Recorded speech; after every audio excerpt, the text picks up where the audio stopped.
Здравейте и добре дошли на всички. Нали, време е да започваме. Бих искал да ви приветствам на събитието днес, чиято тема е GDPR за малки и средни бизнеси. Една доста интересна тема и ще обясним точно защо сме го фокусирали всъщност върху такъв тип организации. Така, виждам няколко познати имена и съм сигурен, че повечето от вас вече ни познават, но да се представя накратко. Казвам се Крис Иванов и съм един от основателите на LegalTech. И заедно с моя съосновател Елислав Атанасов, следващите час и половина ще ви разкрием и разкажем повече за регламента за лични данни и как да се справяте с него чрез полезни идеи, съвети и практики. Кои сме ние? Накратко, компанията ни LegalTech оперира на българският пазар от 2019 година, като екипа ни тясно специализира в сферата на решенията за compliance или на български съответствие с различни регламенти за лични данни, като GDPR, и може би някои от вас знаят, GDPR има различни алтернативи на различните пазари, като CCPA в Щатите и така нататък. За разлика от други опериращи компании в нашата индустрия, нашият екип залага на спазването на GDPR чрез технологични решения и инструменти, като за начало екипа ни разработи и поддържа единствената по рода си платформа в България, LT-GDPR, която помага на малките и средни бизнеси да постигат съответствие с регламента за лични данни, без да стават сами по себе си GDPR специалисти. И за пример, платформата ни може да прави наистина всичко, да генерира автоматично всякакъв GDPR документооборот, да поддържа актуални всички задължителни и препоръчителни GDPR регистри, да помни да ви подсеща за предстоящи GDPR действия и проверки и така нататък. Общо взето всичко нужно, така че малките и средни бизнеси наистина да могат да поддържат адекватно също ниво на съответствие с този регламент, както и големите компании. За момента сме няколко години на пазара, като вече имаме над 1000 доволни потребители в страната, като от началото на годината вече започнахме и активно да предлагаме решенията си на чужди пазари, да работим с други компании, като САЩ, Великобритания, Германия, Холандия, Белгия и така нататък. Всъщност една от основните цели на събитието днес и може би причината то да бъде безплатно е, че екипа ни твърдо вярва, че защита на лични данни трябва да бъде един лесен и достъпен процес за всеки бизнес. Затова днес се надяваме да ви дадем нужната информация и съвети и практика, като дори да споделим с вас няколко, как да кажа, от може би тънкостите в занаята, които повечето хора не знаят или пък не искат да споделят с други хора, така че и вие да може да постигнете съответствие с GDPR регламента, независимо дали вашият бизнес е много голям или среден, малък и така нататък.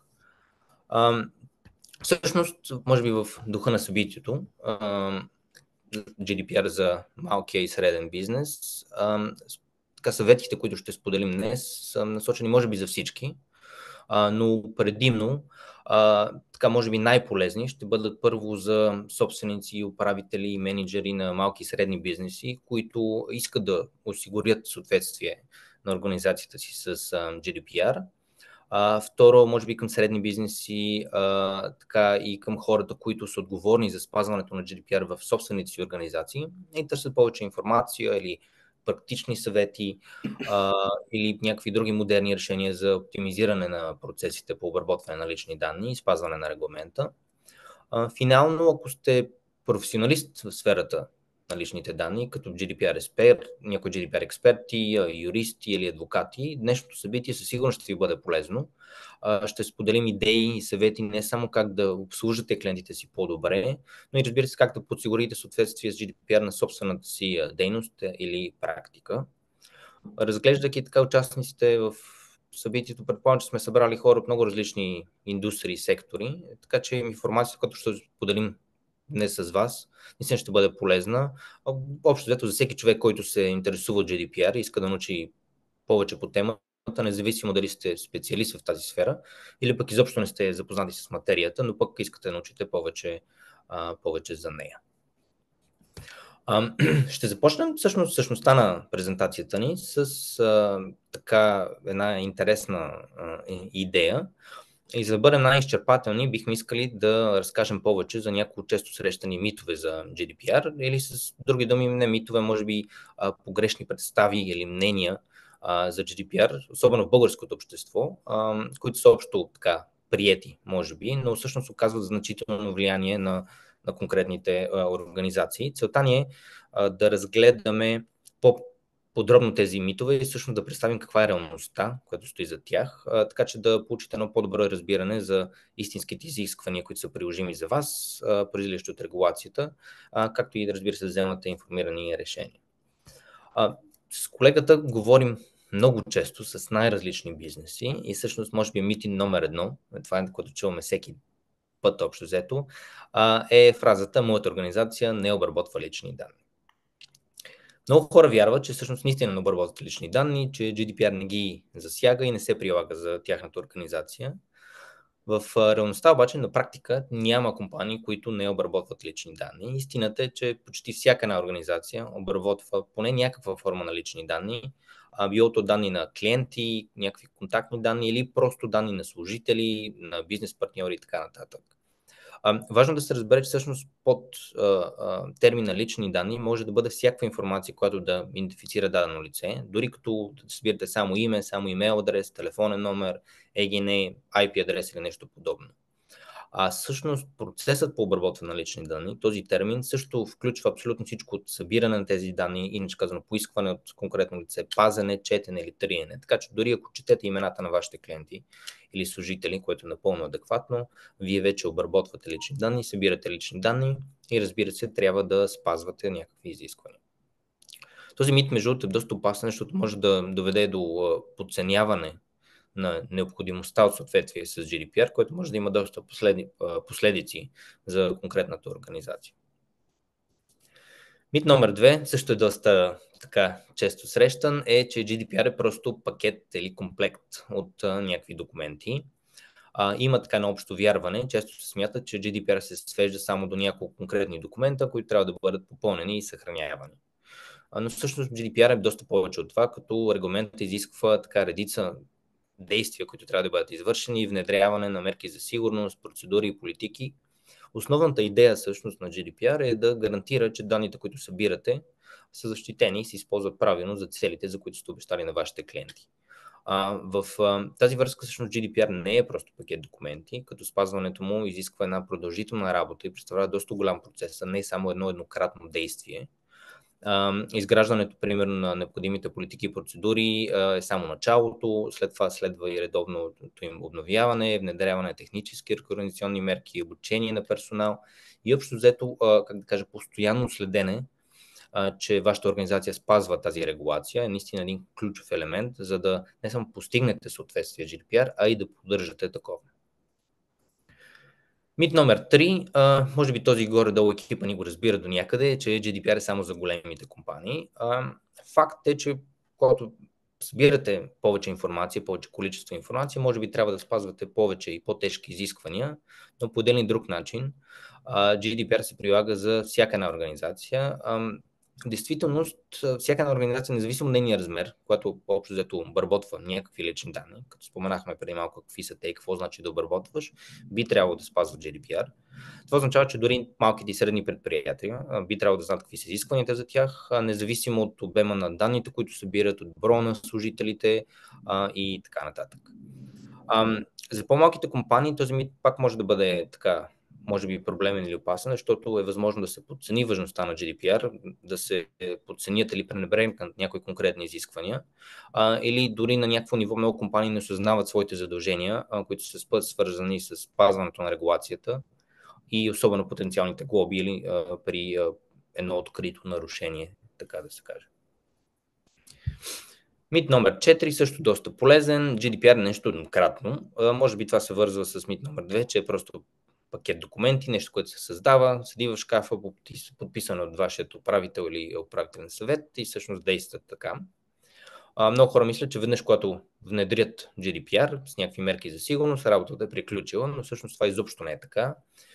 Спазването на GDPR всъщност е един непрекъснат процес, който изисква редовни одити, актуализации на политики, процедури, мисля, че споменах обучение на служители, оценка на риска и така нататък. И всъщност, за да се поддържа съответствие, не да се постигне еднократно, е необходимо постоянно внимание към този аспект. Постоянният процес наистина включва наблюдение на вашите процеси по обработване на лични данни, това, което правите, и разбира се, идеята е да ги подобрявате постоянно в отговор на, може би, нови технологии. Добър пример е наскоро нашумялият изкуствен интелект и много компании как работят с него, особено с поделянето на данни. Нови служители, трябва да знаете, че всеки обучен конкретно по темата знае какви правомощи има, как може да обработва лични данни и така нататък. Регулярното между обучение на служители е доста така наистина съществено значение за осигуряване на тяхната информираност и готовност да се справят с въпроси на личните данни, дори в своето ежедневие да знаят какви данни могат да обработват и какво да правят, както и регулярната проверка на всички партньори, с които работите, че те сами по себе си също спазват GDPR, обмена на информация между вас и между тях е подсигурен с нужните или договорни взаимоотношения или каквото и да е било, така че да знаете, че наистина не само вашата организация, а всички хора, с които работите, които зависят от тях, също спазват GDPR. Така, накратко да преминем, може би, към следващия слайд. Тук ще дам малко думата на моят колега Елислав. Веднага ще кажа, като един от нашите GDPR специалисти, той може би ще бъде така доста по-полезен за вас, с по-полезна информация. Виждам, че ви приготвя една изненада, така че виждам и усмивката. Ще дам думата, така че да ни сподели малко информация. Колега? На всички от мен, аз съм Елислав. Само искам да продължа една мисъл на Крис от преди малко за това, че GDPR не е нещо еднократно. И някои от вас може би си мислят, Боже Господи, тук сега всеки ден трябва да обновявам документи, да се занимавам с обучение и така нататък. Което действително е една тегоба за бизнеса. Обаче това, което ние правим всъщност чрез технологиите, е да упростим този процес драстично.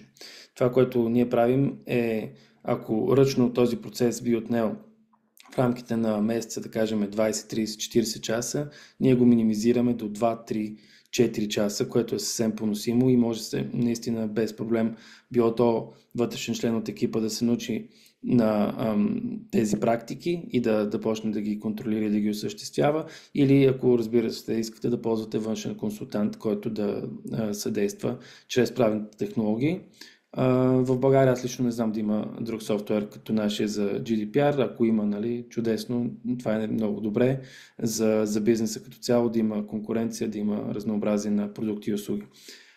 Сега, каква е тази изненада, която сме ви подготвили? Крисия вече малко развали, ако трябва да сме честни, но идеята тук е, че някой от участниците в днешното събитие ще спечели пълна GDPR документация, която е подробно описана какво точно включва в нашия сайт. Линк можете да видите в чата в Zoom, като ще бъдете обслужени на най-високото ниво, което ние предоставяме и на нашите корпоративни клиенти. Имате предвид, ние обслужваме и големи компании с 100, 200, 300 служителя, като в тези компании процеси и документация са на едно много високо ниво и ние това ниво го поддържаме както за тези големи компании, така и за малките и средни компании, каквито вярвам, нали, вие представлявате, тъй като за това е събитието. Какво ще получите? Ще получите акаунт менеджер, който ще отговаря за всичко, свързано с изпълнението на нашите услуги. Като акаунт менеджера, към него можете да адресирате всякакви проблеми, които възникват, ако има такива, разбира се, в хода на работата. Освен това ще получите и privacy експерт, експерт в областта на защитата на лични данни, който ще работи с вас до изготвянето на пълната GDPR документация, независимо дали това ще отнеме един ден, една седмица, един месец или 6 месеца. Решихме така да поемем този риск, за да може наистина тази награда да има смисъл. Независимо колко време ще ни отнеме на нас, какъв ресурс ще се задели от нашия екип, ние искаме да дадем на един бизнес възможността да бъде изцяло в съответствие с GDPR, като, разбира се, това няма да е достатъчно, ако не включиме и 12-месечен абонамент за нашия софтуер, който ще позволи на този бизнес всъщност не просто да има актуални и съобразени с най-добрите практики в момента GDPR политики, но и да ги спазва постоянно и да има това ускорение, за което ние говорим, да намали времето, което е необходимо за имплементацията на GDPR и съответно да може да се фокусира върху други по-важни за този бизнес неща. GDPR е нещо изключително важно, нещо, което ви носи стойност, но предполагам за всеки от вас е вярно твърдението, че би искал да инвестира минималното време при постигане на максималния резултат. Точно това е и целта на нашия софтуер, да можем да постигнем пълното ви съответствие с минималното усилие от ваша страна. Как ще се случи награждаването? Награждаването ще бъде днес по време на този вебинар. Между другото, ако искате да включите приятел или колега в чата, сега е момента. Те могат да си попълнят също данните в нашия сайт, като наживо ще изтеглим победителя, който е необходимо да присъства в самото събитие, за да можем да го обявим и съответно да го наградим. В последствие вече по предоставения имейл ще се свържем с вас, за да можем да предприемем конкретни стъпки по имплементиране на GDPR, създаване на необходимите документации, даване достъп до софтуера и така нататък. Добре, сега да се върнем към това какво представлява GDPR и как всъщност можете да го спазвате.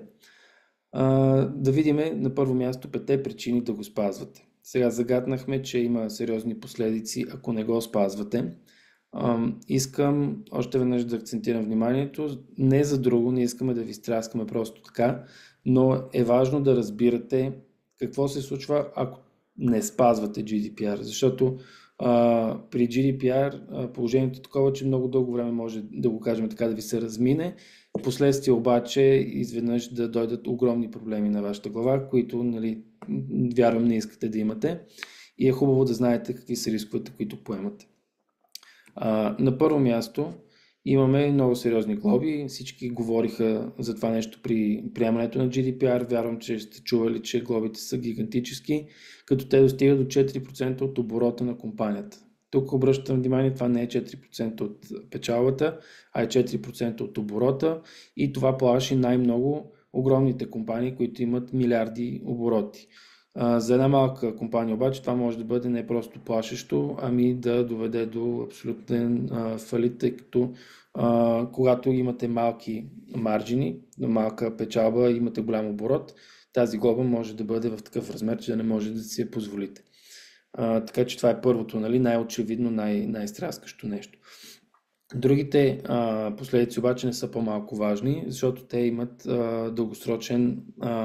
биха имали дългосрочна вреда върху вас. Например, на първо място може да загубите бизнес възможности. Какво означава това? Означава, че клиенти, които имат свой due diligence, които искат да работят с вас, няма да изберат вас, ще изберат някой друг, който има по-добро съответствие с регулациите в областта на личните данни. Това е по-често срещано при B2B моделите, т.е. бизнес към бизнес, но по същия начин може да се изпуснат бизнес възможности и с потребители. Тоест, за вас най-важното е да можете да покажете, че имате съответната GDPR документация, че я спазвате и че сте в съответствие. И ако не можете да го покажете, съответно губите тези бизнес възможности. На следващото място имаме загуба на доверие в клиентите, ако вие практикувате масовите нелоялни практики към личните данни на клиентите. Такива има най-различни, особено в чужбина, но и в България. Продават се лични данни към трети лица, събират се по нелоялни начини и така нататък. И ако това по някакъв начин стане видно за клиента, той губи доверието си, а както знаем, доверието се гради много бавно, но пък се губи много бързо. Така че това е нещо, което не трябва да се подценява и трябва да се адресира като проблем.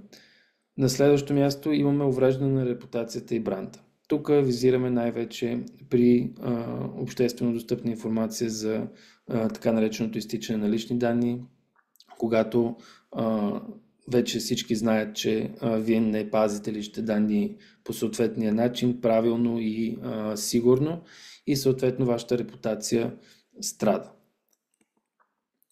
И не на последно място, който е предприемач, винаги така през ума му минава мисълта за екзит. Какво означава екзит? Това е възможността ние да продадем бизнеса си на някой друг.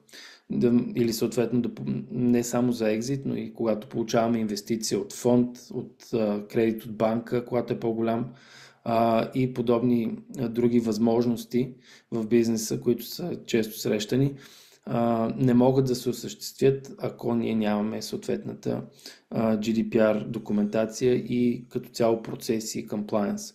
Защото няма кой да купи нашия бизнес, ако той по никакъв начин не е внедрил правила за GDPR.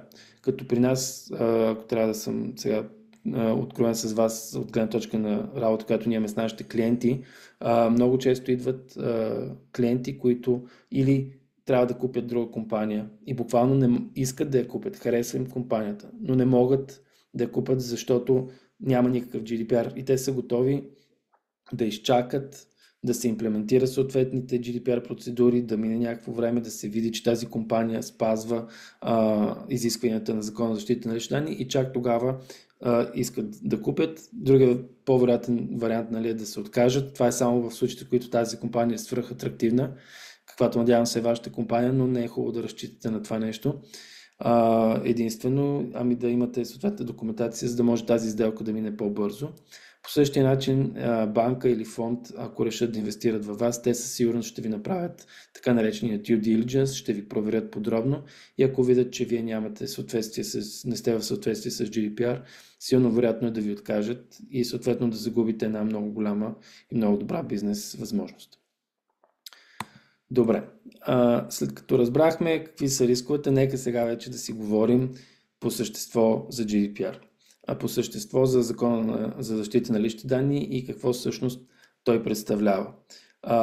Напълно съм наясно, че никой от вас няма да стане експерт за час и половина, но в същото време целта ни е да ви дадем максимално много знание, да ви дадем максимално много стойност, така че да разбирате принципите и как функционира GDPR, така че в последствие, ако работите с консултант, наемете вътрешен човек, вие да знаете какво всъщност трябва да се направи, какви са основните идеи, основните принципи и понятия в GDPR.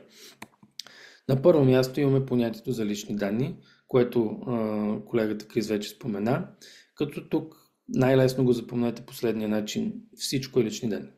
Практически дефиницията на GDPR е толкова широка, че всяка една информация, която дори косвено може да доведе до идентифицирането на едно лице, се счита за лични данни. Това не са само ЕГН-та и имена, това може да бъде IP адрес, може да бъде информация за локация, без да се знае кой точно е бил на тази локация, защото идеята е, че тази информация, ако свържем с друга информация, можем да разберем конкретното лице кое е. На следващото място имаме понятието за обработване. Обработването не е само данните, които ние ползваме, да кажем, за да извършваме продажби или които, да кажем, прехвърляме към трети лица, защото това е очевидно, че е обработване. Тук говорим за обработване и когато ние четем информация, както спомена колегата, когато ние събираме информация от интернет, скрейпване, така нареченото, което е чрез автоматични средства ние да копираме информация от интернет сайтове. Общо взето изтриването също обработване на лични данни, промяната на лични данни също е обработване. Абсолютно всяко действие, което ние извършваме с личните данни, както разбрахме, лични данни практически са всяка информация, която дори косвено може да доведе до идентифицирането на едно лице. На следващото място имаме субект на данните. Субекта на данните е лицето, за което се отнасят съответните данни, като тази дефиниция ни е изключително важна от практическа гледна точка, тъй като просто така да наричаме някой субект на данните не е много естествено. В повечето случаи естествено идва да кажем клиент, служител, партньор и така нататък. Това са различните видове субекти на данните. но от гледна точка на GDPR едно от нашите изисквания, едно от нашите задължения е да винаги да посочваме до кого се отнася данните, които събираме. Ние по този начин стесняваме обхвата. Тъй като аз мога да събирам, да кажем, имена и ЕГН, обаче само за служители. И не събирам за, да кажем, клиентите или за партньорите ми. Тоест, субектите на данните са една категоризация, която ние ползваме в последствие в документацията и която много често, нали, ако изготвите документация, ще срещате вътре в текстовете. Продължаваме нататък. Администратор на личните данни. Администратор на личните данни е лицето, което обработва тези данни, но не само ги обработва, и тук са важни детайлите, и затова казвам, че днес ще ви дадем така от кухнята информация, тънкостите, ако сте професионалист, вярно, тази информация ще ви е много полезна също. Администратор е лицето, което определя целите и начина, по който ще се обработват данните, и съответно то може да ангажира обработващ лични данни. Каква е разликата? Лице, което и администратори, и обработващи обработват лични данни. Българското понятие, нали, малко може да въведе в заблуждение, че едва ли не администратор не обработва. Това не е така. И двете, и администратори, и обработващи обработват лични данни. Разликата е, че обработващия обработва данните по възлагане на администратор, съгласно неговите инструкции, и той няма тази свобода да преценява целите и начините на обработката. И тази голяма широка дефиниция, за голямо така съжаление, не е винаги много ясна, и тук са, нали, моментите, в които някой път е на кантар дали някой е администратор или обработващ. Давам ви пример. Вие, когато на вашия сайт имате инсталирани, примерно, Google Analytics, и съответно давате тези данни към Google, за да може да получите информация за това дали на сайта ви колко хора влизат, какви страници посещават и така нататък. На пръв поглед човек може да си помисли, че вие сте администратора и възлагате на Google да ги обработва тези данни, за да може той да ви даде съответните резултати. И това щеше да бъде така, ако Google не обработваше данните за други цели, свои собствени, каквито, нали, знаем, че Google има, и знаем, че Google в последствие не просто ни дава на нас тази информация и тази статистика за това кой къде е кликнал, колко време е седял на сайта, но Google после тази информация продължава да я ползва. Тоест, това, което се опитвам да кажа, е, че обработващ лични данни се преценява спрямо конкретната ситуация и конкретното лице, което получава съответните данни, и тази преценка може при много малки промени в обстоятелствата всъщност да промени квалификацията на лицето от обработващ към администратор. Например, ние теоретично, ако направим фирма, която да бъде да ви предоставя статистика на вашите посетители на сайта, без по никакъв начин тези данни да се обработват за други цели, тогава това лице ще бъде обработващ лични данни. Ако обаче това лице продължи да ползва тези данни за собствените си цели, то се превръща в администратор. И тук стигаме до една следваща концепция, която е дейностите по обработване и съответното споделяне на данни, като споделяйки данните, ние носиме пълна отговорност за тях. Това е много важно, защото ние не можем да се освободим от отговорност, само защото другото лице и той е администратор. То носи отговорност, но ние носим отговорност за това, че ние сме му дали данните, и в последствие вече, ако сме направили лоша преценка на кого споделяме данни, е възможно да бъдем потърпевши, и заради това искам да ви акцентирам внимание, защото това не е очевидно, тъй като ние, когато спазваме GDPR, обикновено си мислиме за чекбоксове, за политики, за поверителност, за документация и така нататък. Обаче всъщност тази преценка далеч надхвърля чекбоксовете и това просто да погледнете, че някой има политика за поверителност или друг документ. Ами всъщност ние трябва да преценим дали такова прехвърляне на данни изобщо е необходимо и дали това лице би ги пазило в последствие, така както ние сме обещали на нашите потребители, че ще бъдат пазени данните. Така, След това бяха понятията за администратор и обработващ. Аз ще ги натъртвам, защото избрал съм само най-важните понятия, но все пак може да ви изкочи от главата кое какво е. Ще ги повтарям. Следващото понятие е дейност по обработване и около това понятие се гради цялата основна документация по GDPR. Какво означава това? Означава, че всеки ваш бизнес процес трябва да бъде описан от гледна точка на защитата на лични данни. Например, аз имам процес по продажби и в процеса по продажби събирам имената, имейлите, телефоните на хората и провеждам с тях телефонни разговори. В рамките на телефонните разговори аз разбирам какви поръчки те искат да направят, ако да кажем продажбата се случва по телефон и мога да събера допълнителна информация в зависимост от вида на моята услуга и продукт. Това е един от многото бизнес процеси в моя бизнес и съответно трябва да бъде документиран като дейност по обработване на лични данни. Какво означава това? Означава, че аз ще трябва да идентифицирам дали обработвам тези данни като администратор или като обработващ. Ще трябва да видя какви данни обработвам, за кого ги обработвам и подробно да опиша с кого ги споделям, кога ги изтривам и така нататък. Ще видим малко по-късно, ще ви демонстрирам на практика как изглеждат тези неща. Сега да се придържам към по-голямата картинка. Идеята тук е да може бизнесът ви да има един списък с всички дейности, които извършвате и тези дейности да бъдат подробно описани. Като това, което трябва да знаете, което е много важно, е, че комисията, ако ви дойде на проверка по някаква причина, било то след сигнал, било то след рутинна проверка или нещо друго, първото нещо, което ще ви накара да направите, е да дадете регистъра на дейностите по обработване. Той е задължителен за огромна част от компаниите и дори когато чисто юридически не сте длъжни да имате такъв регистър, пак трябва да го имате, защото има едни решения на Европейския съд, които казват, че независимо дали по буквата на закона трябва да ги имате, практически е невъзможно да спазвате GDPR, ако ги нямате и общо взето дописа GDPR в смисъл, че всеки е длъжен да има регистър на дейностите. Така че това е фундамента и без такъв регистър на дейностите, ако трябва да сме честни, не може да се изпълни наистина нито едно друго задължение по GDPR, защото ние, ако нямаме регистър на дейностите, не знаем в рамките на какви дейности прехвърляме данни, споделяме данни, триеме данни и така нататък, а самата дейност определя целите на обработката. Тоест, ние имаме право да обработваме данните за съответната дейност само в рамките на постигането на целта.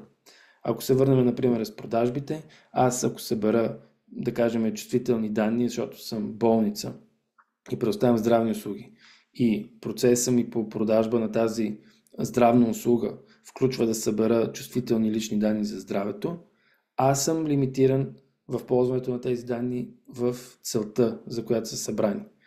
Да предоставя здравната услуга и нищо друго. Това е от огромно значение. Ние без такъв регистър на дейностите, без да имаме изчерпателен списък на тези дейности, просто няма как да спазиме всичките си задължения по GDPR.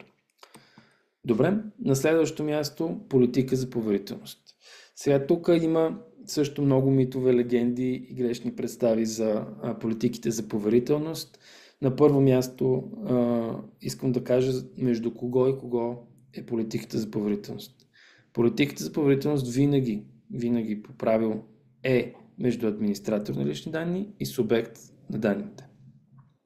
Какво беше администратор? Администратор беше когато ние определяме целите и начина, по който ще се обработват личните данни, а субекта на данните е лицето, за което се обработват. Във всички други ситуации ние нямаме нужда от политика за поверителност, а имаме нужда от друг документ, който ще го говорим след малко.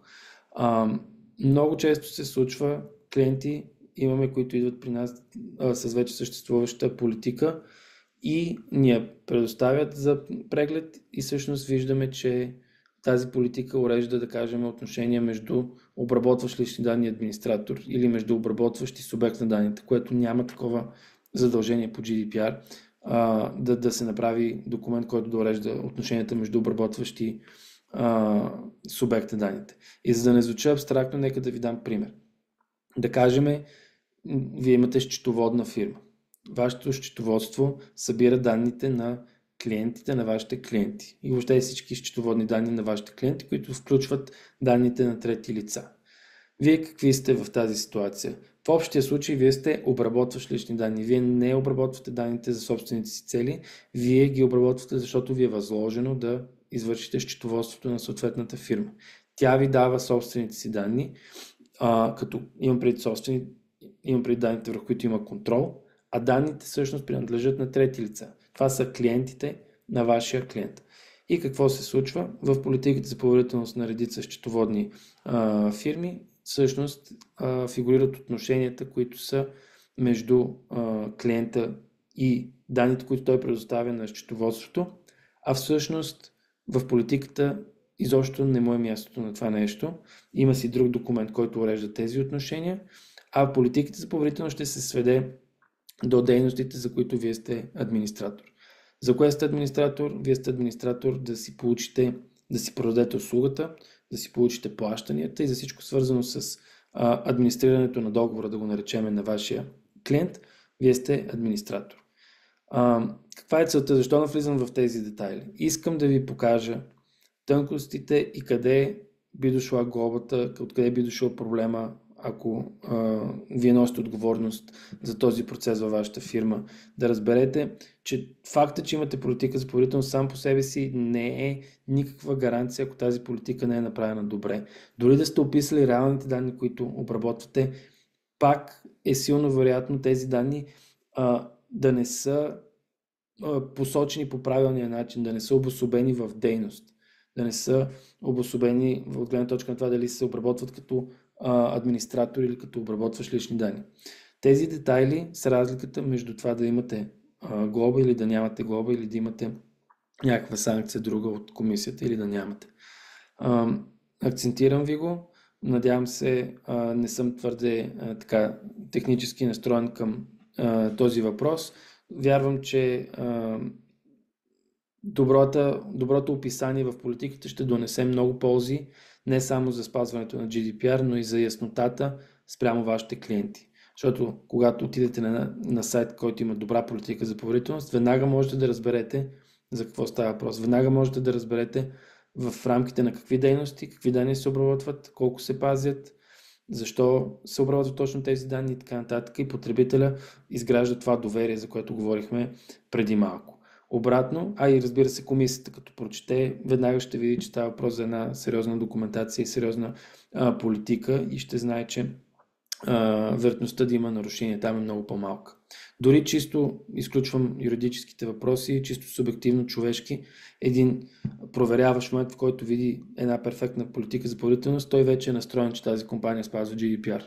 И обратно, влезнем ли на сайт, в който политиката за поверителност, който е възможно най-публичният документ, тъй като ние него сме длъжни да го публикуваме, ако тя е, така грубо казано, немърлива, шансовете там нататък проверяващия да си изгради предразсъдък, че нещата не са наред е огромен, а пък и вече нали, този предразсъдък най-вероятно ще се окаже верен и ще има и други нарушения по веригата.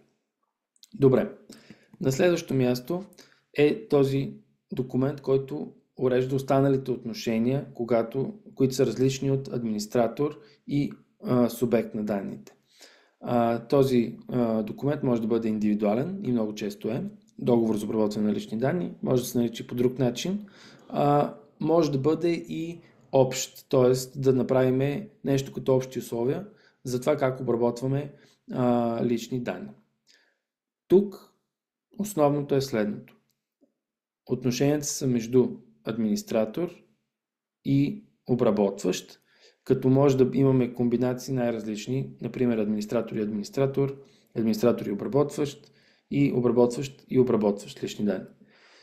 Тук е място да се уреждат отношения с почти всички B2B бизнеси. Например, счетоводството, което дадохме, като пример, не следва да урежда отношенията с клиентите си в политиката за поверителност, ами в условията за обработване на лични данни или в индивидуален договор за обработване на лични данни.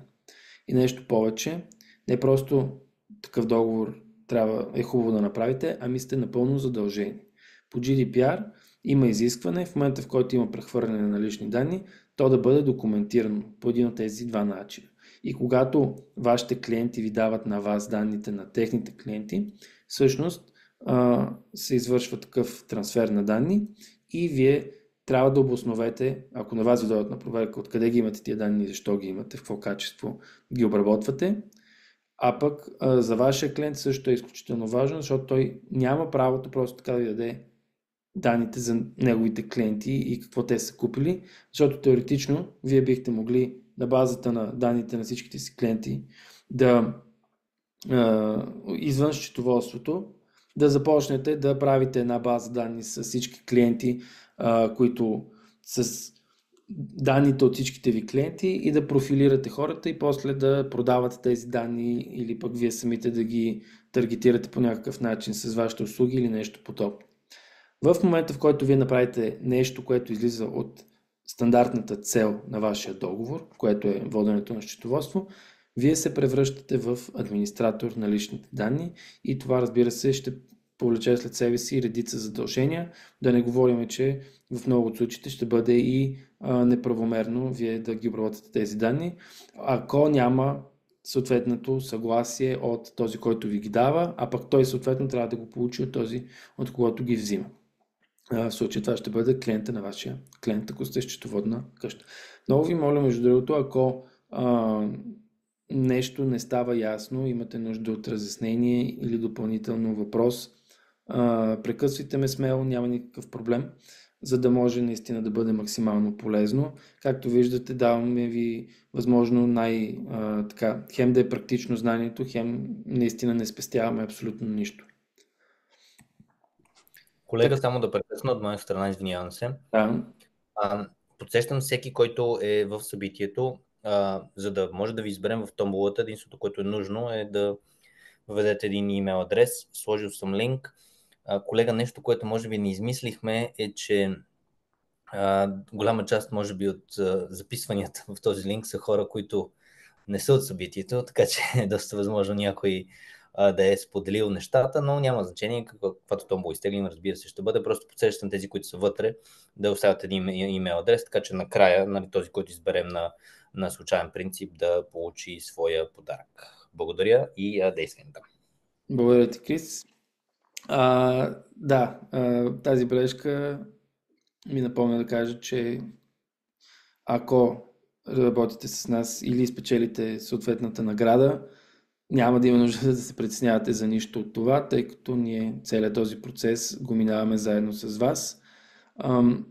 Независимо дали ще работите с нас или с някой друг, искам да ви обърна внимание, че вашата ангажираност към процеса е неизбежна.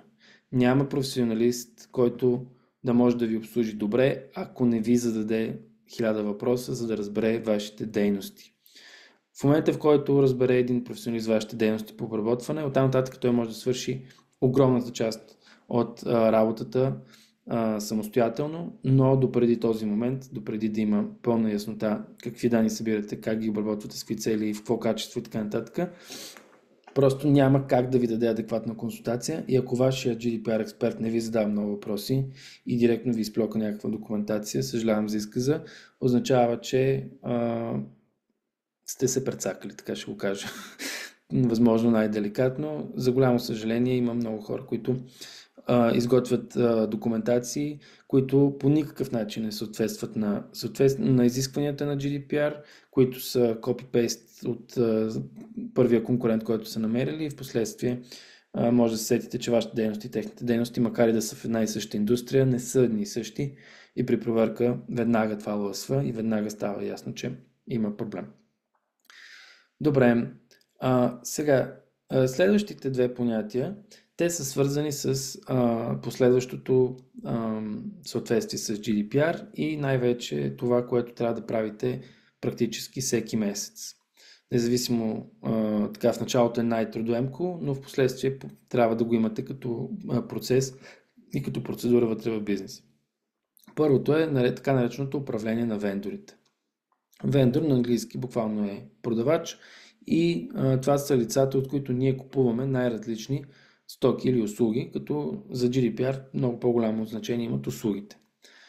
А, пример, който давахме преди малко с счетоводството, отново можем да го използваме, само че сега от гледната точка на бизнеса, който ползва счетоводство. Счетоводителя е вендор за един бизнес, който да кажем, той продава стоки. Има онлайн магазин, да кажем, така често срещаното нещо. Някой има онлайн магазин и той ползва вендори. Вендорите са доставчиците на услуги, като един вендор е счетоводителя, с който, както стана ясно, трябва да имаме договор или счетоводителя трябва да ни предостави неговите условия за обработване на лични данни. На следващото място, какъв вендор може да има един онлайн магазин? Платформата самата, която ползва, технологичната платформа, на която си хоства магазина и където си листва продуктите и където се извършват продажбите. Много често това са интернационални компании, което също е така нещо, което трябва да ви акцентирам, че когато трансферираме данни извън Европейския съюз, има цяла една поредица от нови задължения за вас, така че ако ползвате доставчик на услуга, който е извън Европа, трябва да имате и това предвид. Сега, за да не усложнявам допълнително презентацията, няма да навлизам в трансферите на данните, тъй като това е една сравнително сложна тема, но трябва да знаете, нали, да проверявате съответния вендор къде е локализиран и този процес по управление на вендори точно това означава. Трябва да си направя пълен списък на всички лица, с които работя, да приемем, че вашия бизнес работи с Legal Tech. Ние какви сме? Ние сме доставчик на услуга за съответствие с GDPR. Предоставяте ни данни за вашия бизнес. Ние не ги ползваме по никакъв друг начин, освен да ви предоставим услугата. Следователно, ние сме обработващ лични данни за вас. Имаме изготвени условия за обработване на лични данни, които уреждат всичко това. И можете да ни опишете подробно във вашия списък с вендори и да се види какви данни ни прехвърляте, какво точно ние обработваме от ваше име. Като се казва вендор, не се има преди само лицата, обработващи лични данни, каквито бихме били ние или една счетоводна къща, се имат предвид и лица, които са администратори включително. Това могат да бъдат ваши партньори, на които вие споделяте данни, те в последствие с тези данни работят за собствените си цели. Може да бъде Google или Facebook, които също вие споделяте данни с тях и те после ги ползват за собствените си цели. Целият този процес се нарича Vendor Management на английски или на български управление на вендори. Още се среща като управление на трети лица. Последното понятие, на което искам да ви обърна внимание, преди да пристъпим към малко по-практичните неща, е запитвания от субектите на данните.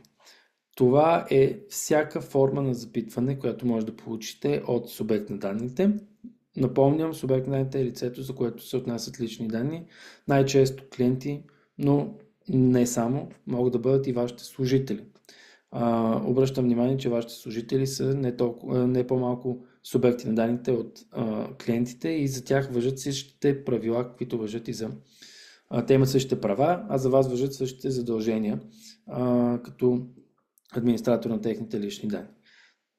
От който и субект на данните да дойде запитване, вие сте длъжни да го администрирате по съответен начин, като GDPR ви казва не само, че трябва да задължително да отговорите, дава ви срок, в който да отговорите и ви казва какво трябва да правите в определени ситуации. Например, не можете да откажете изтриване на данните, ако тези данни не ви трябват за целите, за които сте ги събрали вече. Например, извършил съм продажбата, минали са сроковете, в които може да се правят рекламации и така нататък и субекта казва, искам да изтриете тези данни. Съответно, освен ако няма друго правно основание да ги държите, което разбира се трябва да дадете като информация на субекта, вие ще трябва да удовлетворите неговото искане. Обратно, при определени обстоятелства можете да го откажете. И тук, разбира се, е много важна преценката и е много важно да знаете кога и какво да направите, когато има запитване от субекта на данните, защото много често хората правят искания, които не са адекватни, които не е нужно вие да удовлетворите. Ако обаче това искане е било правомерно и вие не го удовлетворите, съответно единият ядосен потребител най-вероятно ще ви сигнализира в комисията и оттам проверката ще установи първо, че не сте изпълнили за свое задължение относно запитване от субекта на данните И второто, което може да направи цялостна проверка, да установи, че вие генерално нямате регистър на запитванията, че нямате регистър на вендорите, че нямате договор с всеки обработващ лични данни, който ползвате. Между другото, средностатистически нашите клиенти имат между 30 и 40 вендора. И тези същите клиенти, които ние обслужваме, казват в началото, като започваме, ами не, то ние нищо не ползваме. И след това, ама къде се хоствате? Ние ползваме Superhosting.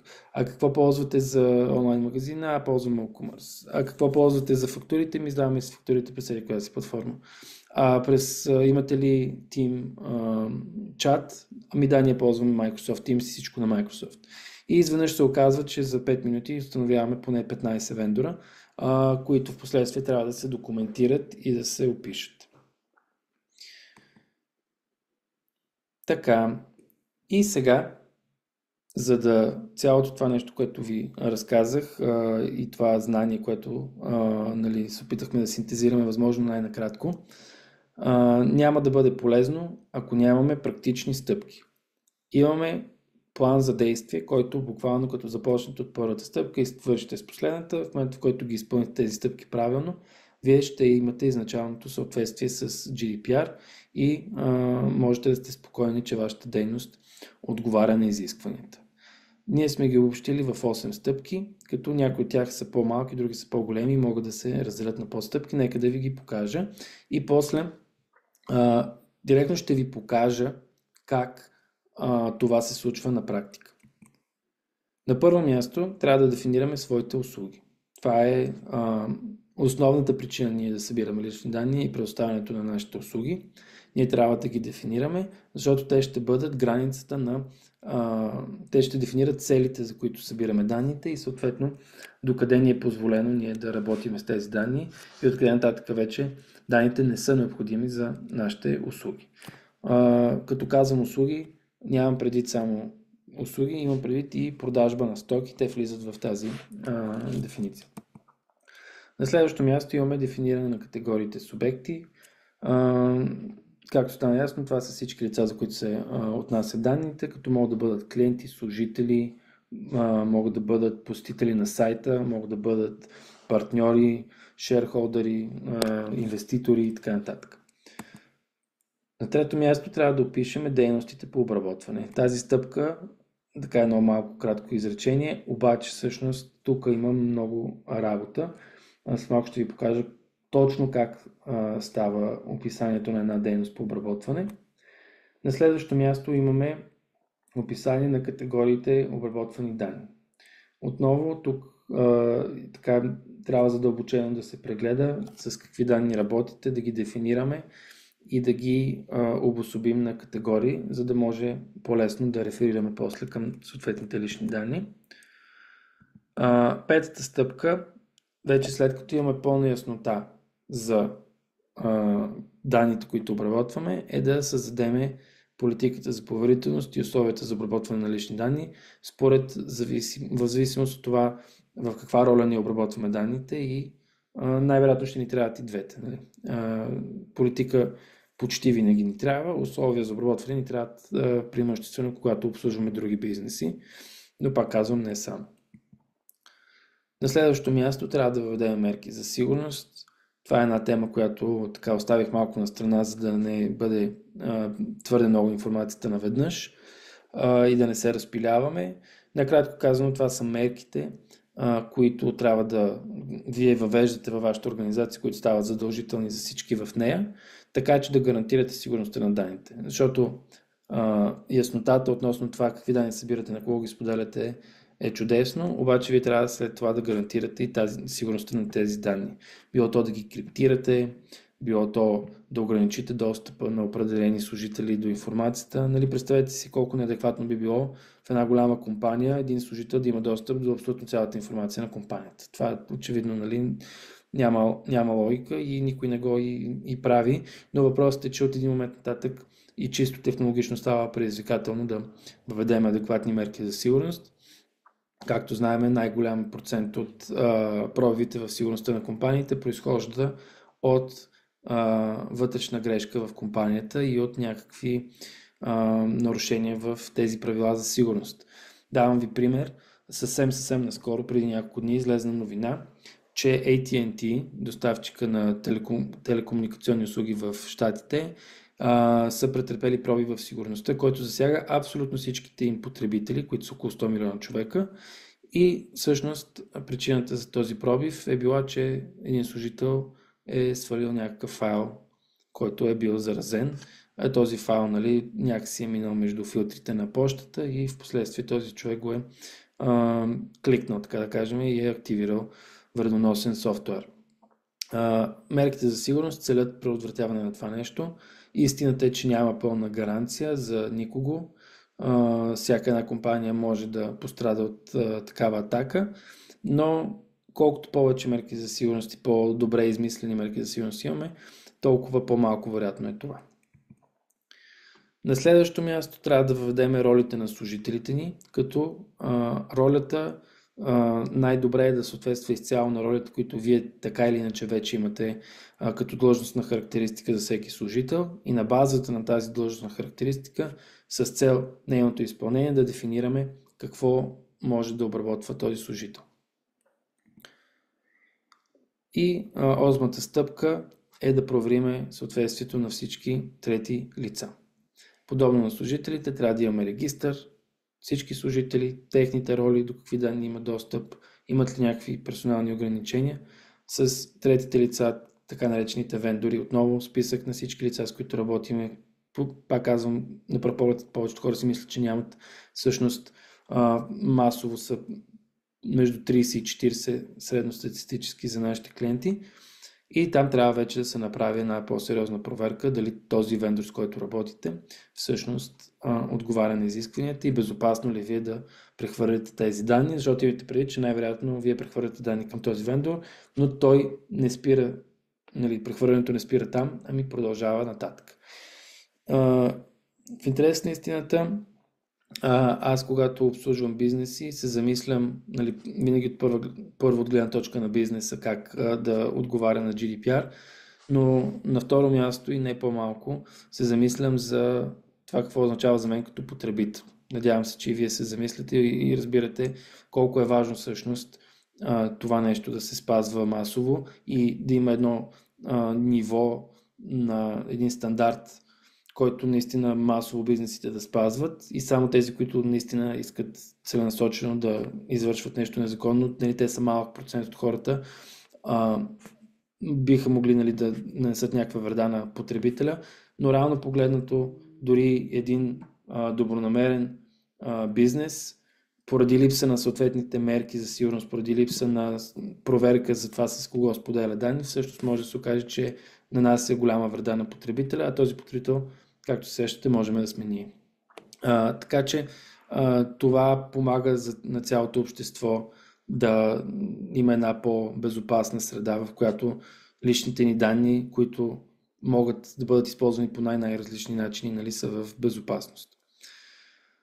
Добре, и сега идва момента да ви покажа на практика как изглеждат нещата, като ще направя така наживо пред вас една базова, така да го наречем, документация. Разбира се, няма да я направя изцяло, ще я демонстрирам, за да видите, когато ние работиме с наш клиент, как стъпка по стъпка изпълняваме тези 8 стъпки, така че в последствие да кажем бизнеса, че съответства с изискванията за защита на личните данни. Ще ползвам софтуера ни, защото той ускорява процеса, иначе просто ще ми трябва около 6 часа, за да ви го покажа. Няма никой от вас да остане, вярвам, до края на такава презентация. Това може да се направи и ръчно. Разбира се, не препоръчвам, защото отнема толкова много време, че ще си, както се нарича на английски, opportunity cost, нещата, които няма да можете да правите, ще струват много повече, отколкото това, че сте спестили, да кажем, разхода за софтуер.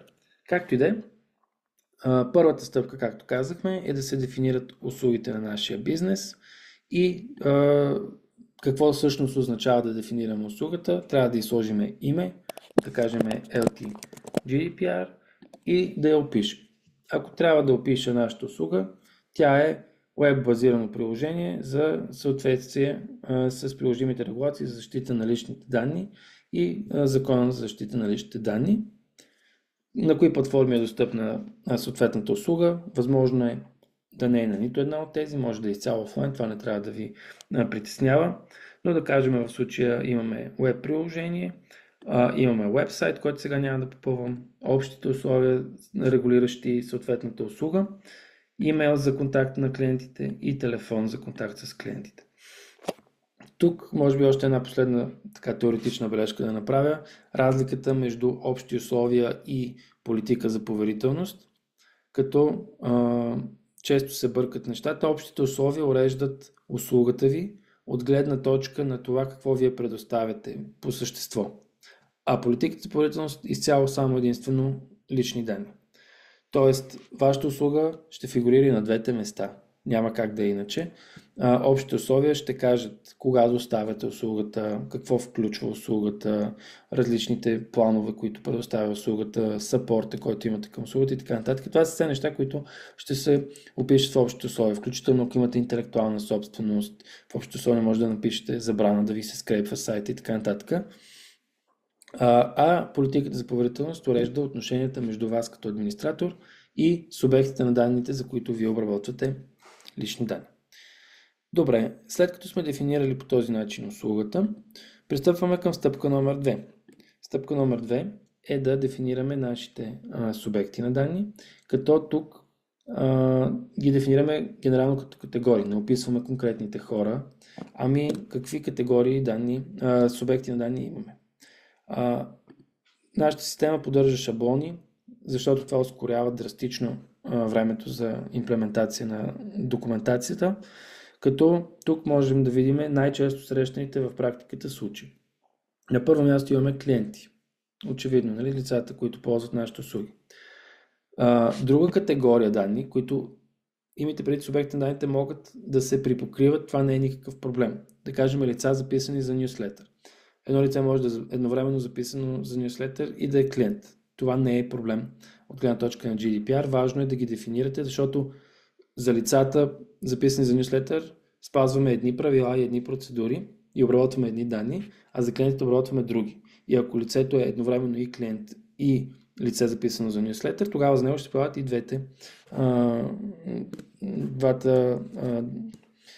и двете процедури, и двете правила.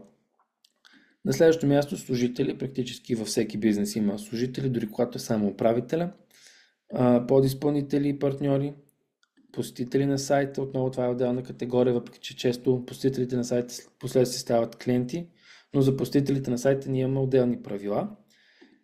Можем да имаме кандидати за работа, да кажем, когато публикуваме обяви в Jobs.bg, много често срещана хипотеза. Ние събираме CV-та, събираме мотивационни писма и професионален опит, въобще доста чувствителна информация, която в последствие съхраняваме във фирмата.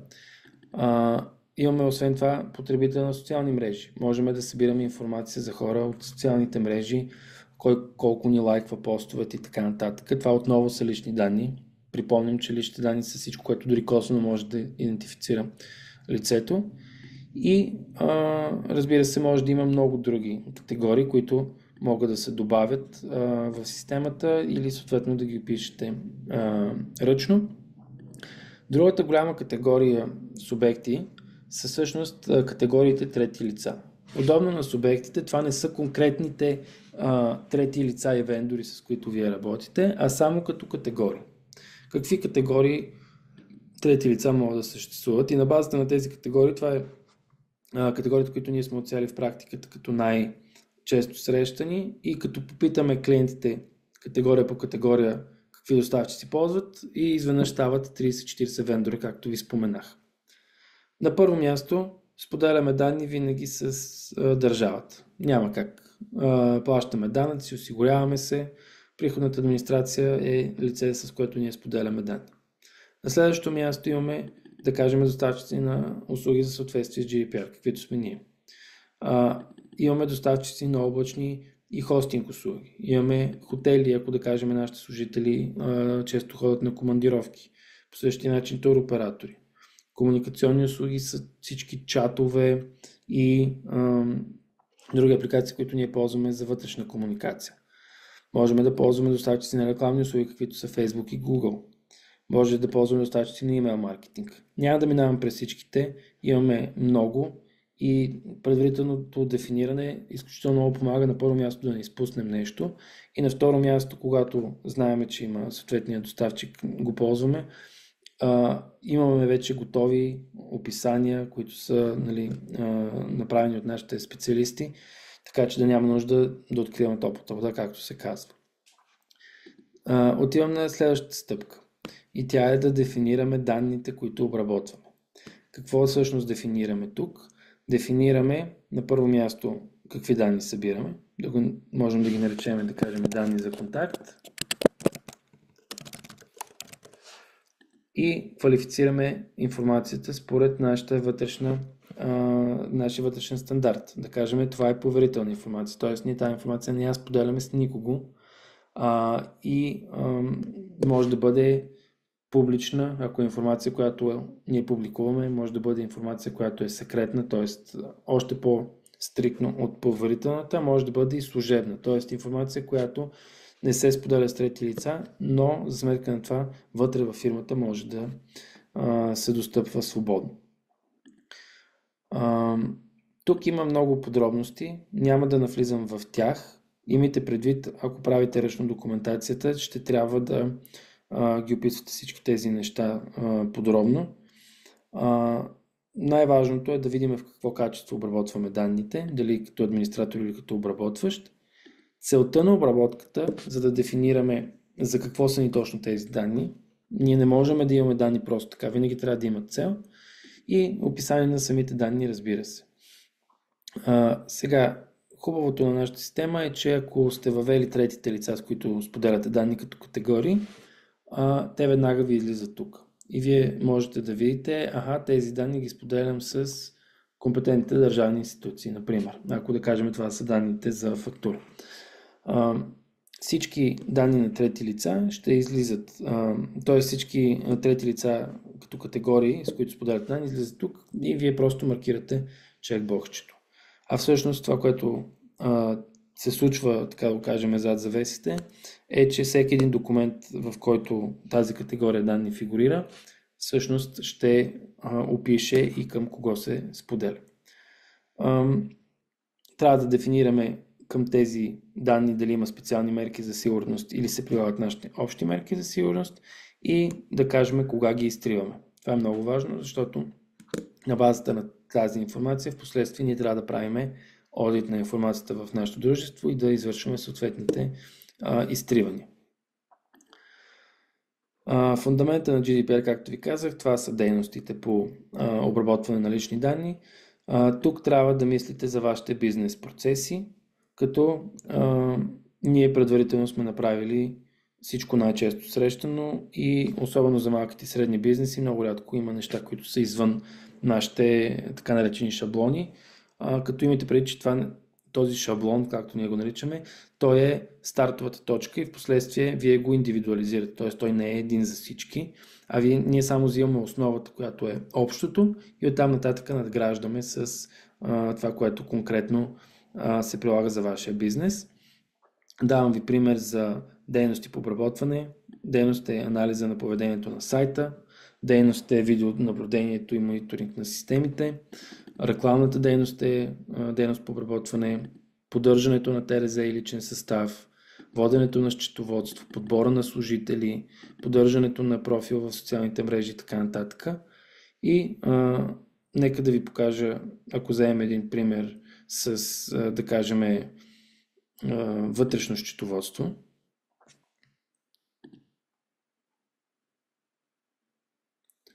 И взел съм шаблона, той е описал всичко, каквото може да се опише предварително, обаче ми оставя да индивидуализирам всичко, което е специално за мен индивидуално. И какво мога да направя? Мога да избера отговорник за дейността, мога да сложа имейл за контакт с този отговорник. Целите на обработката са описани, разбира се, мога да ги променя, ако моите цели са различни от тези в шаблона. Трябва да посоча какво е основанието за обработване. като тук има така някои особености, които са доста технически и в момента, за съжаление, мисля, че нямаме време за тях. И следващата стъпка е да видим кои са категориите субекти, за които се отнася дейността. Да кажем, това е дейност, която се отнася до клиентите, категории лични данни, които се споделят. Ние в случая не сме въвели такива, но нормално, ако сме вървели стъпка по стъпка и сме спазили всичко, те ще излезнат тук. И третите лица, които получават данни, да кажем, от те, нали, ще се визуализират всичките, са, да кажем, доставчици на охранителни услуги. И мога да кажа за тази дейност сроковете за съхранение, контакт с субектите на данните и още няколко така по-специфични въпроса.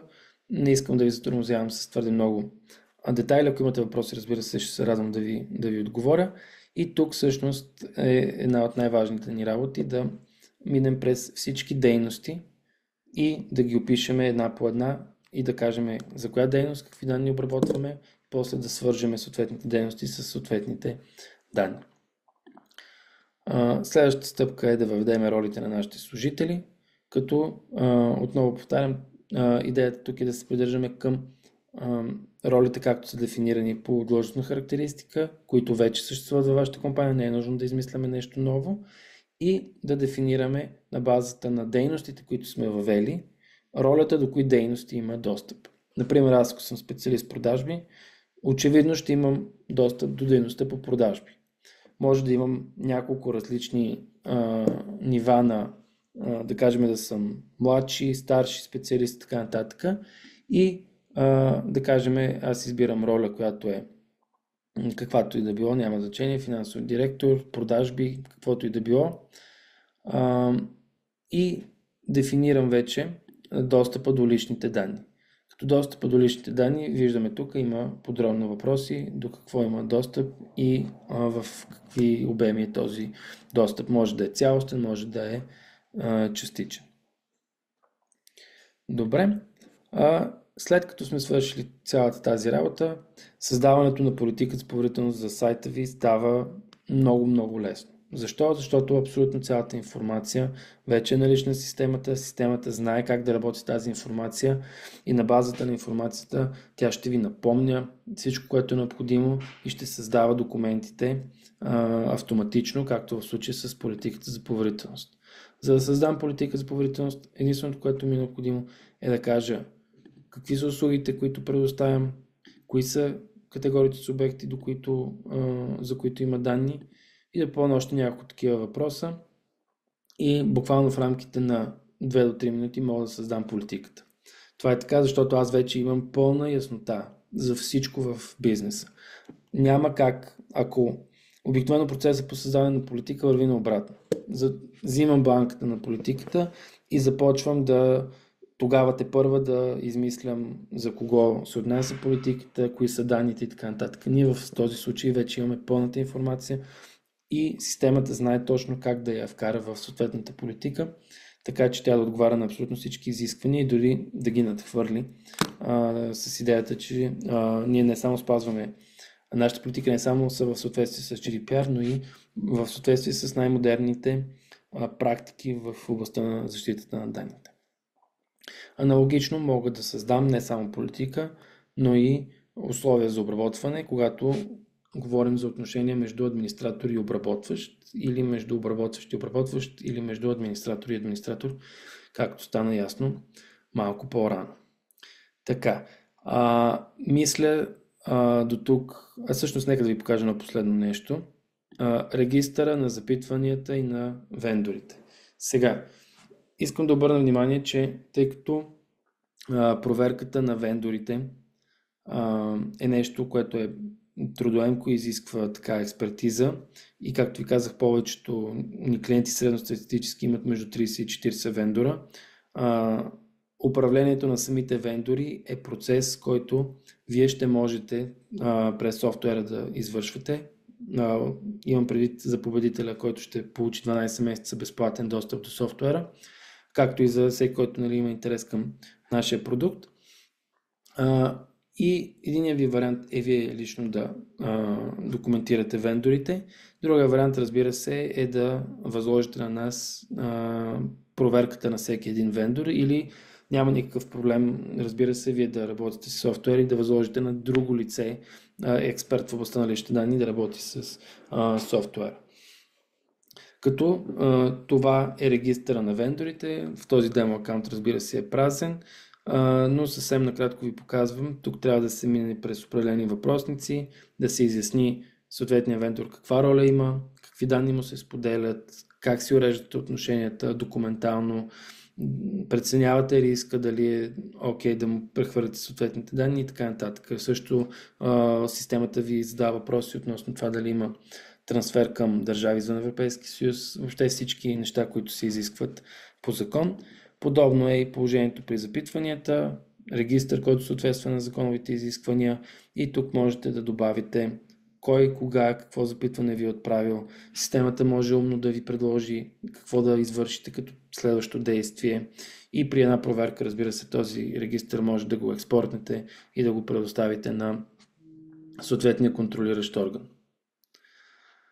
Добре, сега напомням, за да можете да спечелите, трябва да влезнете на уебсайта ни. В чата има информация за линка, нека да ви го отворя.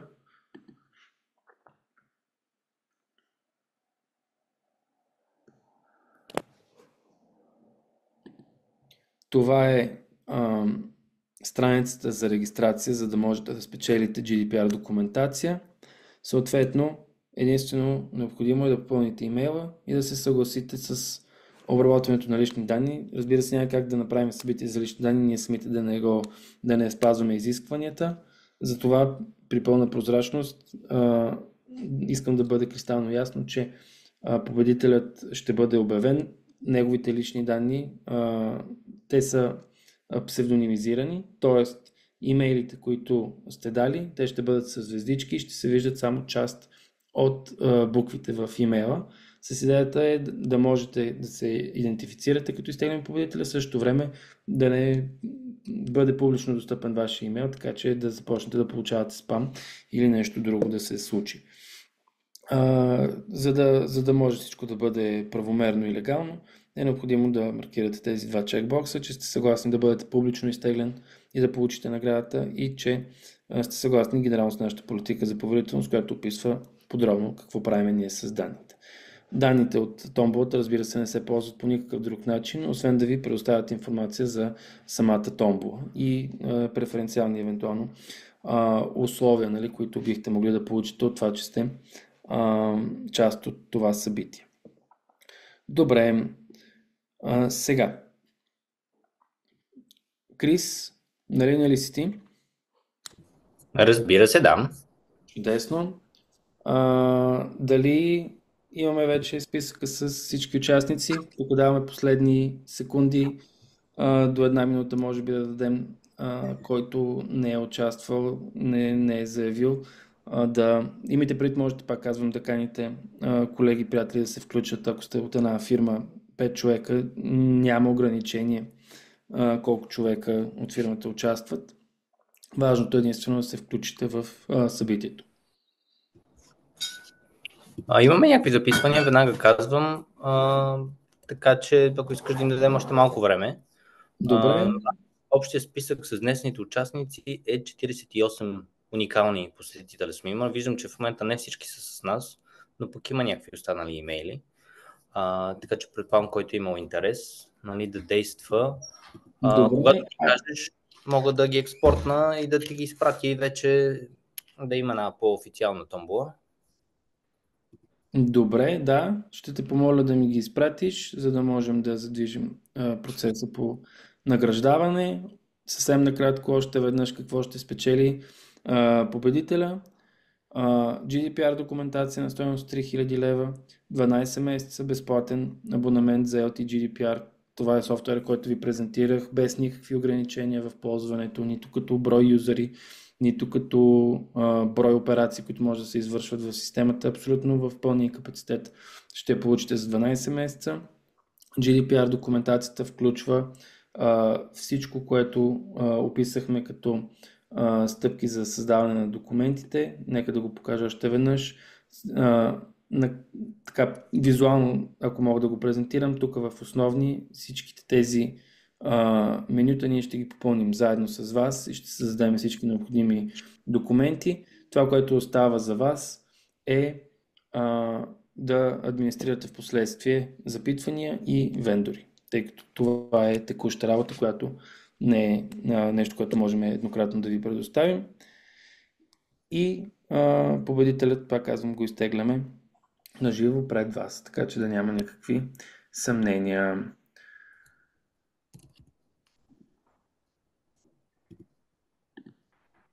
Последна възможност има хората да се регистрират.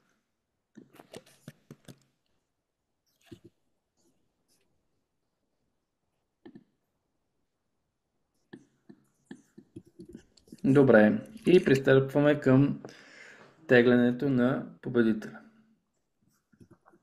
Само секундичка.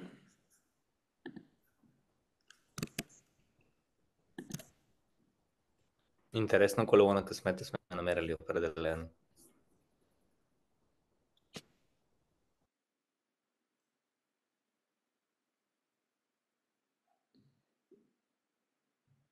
Добре. Екрана се вижда, нали? Да.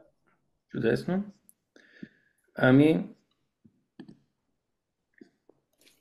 нека да действаме.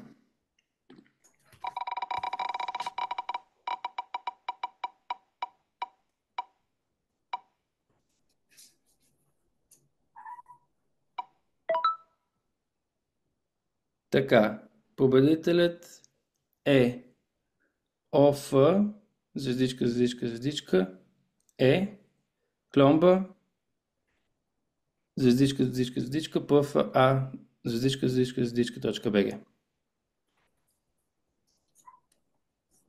Ами честито, накратко, от наша страна може да очаквате един имейл адрес. Ще бъде всъщност от мен с така полезна информация и разбира се следващи стъпки, стига да желаете, разбира се, да действаме по въпроса. Ще ви обясним всичко. Както колегата каза, няма никакви ангажименти от ваша страна. Ако желаете, ще се радвам да приведем вашият бизнес в съответствие с GDPR.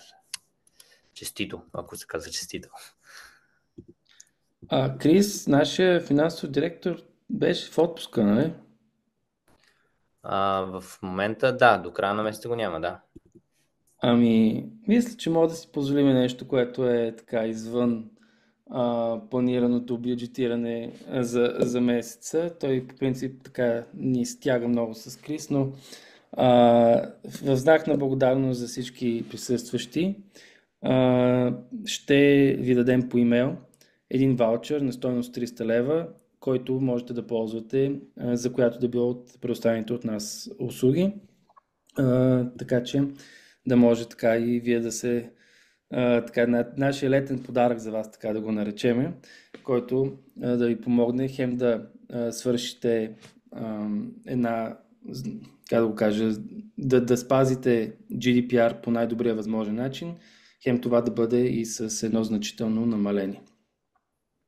Така че очаквайте един имейл, в който да получите съответния ваучер. Имайте предвид, че ваучера ще може да се ползва за ограничен период от време, посочен в имейла. Браво, интересна идея. Ще видим Митко, като се върне. Как Да. ще реагира? Явно честито на всички. Казах го вече, имайте предвид, вътрешно може да има някой друг скандал, но ваучера е неоттегляем вече, така че сте на сигурно, така да го кажем. Добре. Много благодаря на всички. Честито на победителите. И да попитам, има ли въпроси от аудиторията, някой, който има въпрос във връзка с наградата, във връзка с GDPR, във връзка с спазването на изискванията?